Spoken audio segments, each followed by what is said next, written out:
এজন্য কথাই নাকি মিষ্টি না, যে যা বলে বলুক, তবে নিজের জন্য কখনো ঝগড়া করিনি, আল্লাহ রাসূলের জন্য করবে।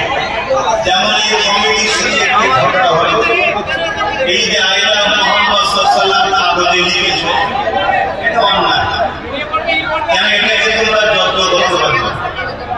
তার জলসা হলে ক্যান্ডেল এসে খুলবে, সে বুঝবে না, রাস্তায় করবে, হিলা করবে।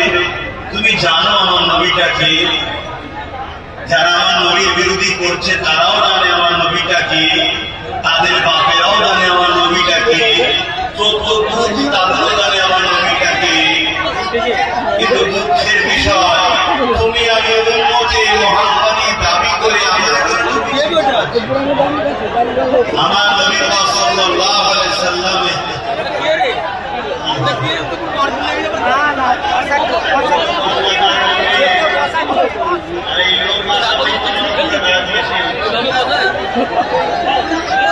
লোক